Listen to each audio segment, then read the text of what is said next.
Remembering the 1980 armed uprising against imperialism in Gwangju, Korea. The spirit of Gwangju still burns bright amongst large sections of the Korean people, who yearn to reunite their country and free it from colonial rule.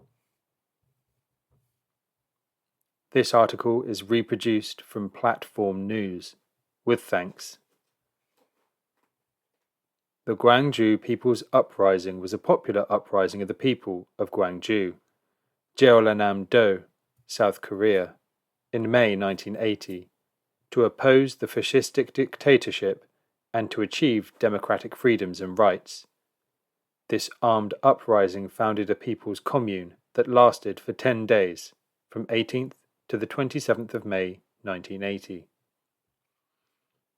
The anti-fascist democratization struggle of young students and people, which had been spreading like wildfire throughout South Korea since March 1980, was transformed into an anti-government people's armed uprising in Gwangju on the 17th of May, when the Chun Do-hwan party declared an emergency martial law throughout South Korea to support the restoration fascistic dictatorship.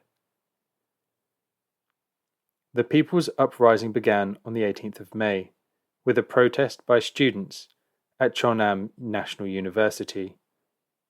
On that day, young students in Gwangju who had been protesting to demand the removal of the emergency martial law were enraged when the military ruling party brought out the most brutal public security forces, Airborne Force, to carry out a bloody repression, and they violently opposed the oppressors.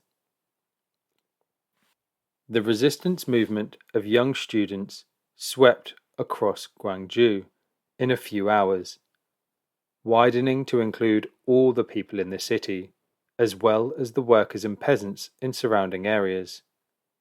By the 21st of May, their number had reached 3 million. The people's armed militia stormed government offices, City Hall, and other institutions of martial law and took control of them, raiding their arsenals and seizing thousands of weapons, as well as many of the Martial Army's tanks and vehicles. Through their valiant fighting, they drove out the Martial Army on the 21st of May and brought Gwangju completely under the control of the popular forces. The flames of resistance spread to most of the province and to North Jeolla province, with 17 cities and counties, including Mokpo, Raju, Hwasun, Lingwang, and Damyang, falling under the control of the people. In Gwangju, the masses formed self-governing organizations, the citizens' committees and democratic struggle committees, as well as armed groups for self-defense, the Citizens' Army, a special vigilance force, and shock troops. These forces staged large-scale rallies to condemn the dictatorship and inspire the people. Jeon Do-hwan's party, panicked by the resistance, reinforced the forces of martial law and surrounded Gwangju in several concentric rings, threatening military action and an economic blockade, while also trying to appease the masses.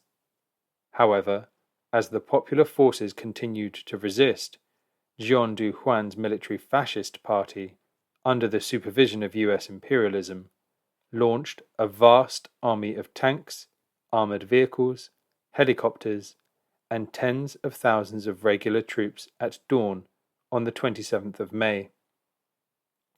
The uprising was ferociously suppressed by the firing of large-caliber artillery and the use of suffocating gas, unprecedented in the history of warfare. The popular forces suffered more than 5,000 victims and 14,000 serious and light wounds, but they fought without bending their fighting spirit until the last moment, even under harsh conditions when food had run out and water and electricity had been cut off from the city. The murderous villain Gwangju slaughtered more than 1,700 people, not only in Gwangju, but also in Mokpo, Huasun, Raju, Ryosu, Suncheon, Jiangxiong, and other places that responded to the uprising of the people of Gwangju. The heroic Gwangju People's Uprising, in which more than 100,000 people from all of Gwangju and its surroundings participated, was the highest form of anti-fascist, pro-democracy struggle waged in South Korea to date. It aimed to liquidate the fascistic rule imposed by the oppressors through revolutionary violence, and to implement a new democratic government responsive to the will of the people. It was the largest and most militant popular uprising in the history of the modern struggle of the people of the East to oppose dictatorship and realize democracy. The uprising greatly shook the colonial rule of the USA over South Korea, as well as its proxies in the ruling military fascist party, causing acute anxiety and fear to the USA and its allies. Through the Gwangju People's Uprising, the South Korean people came to understand more clearly the beastly nature, deceitfulness, unscrupulousness, and hypocrisy of the USA, which is fundamental obstruction to the democratization of South Korean society. They came to recognize the role of the US-sponsored fascistic military dictatorship and opened a new chapter in the anti-US struggle. The Gwangju Popular Uprising was a historic event that marked a brilliant chapter in the anti-fascist democratization struggle of the South Korean people.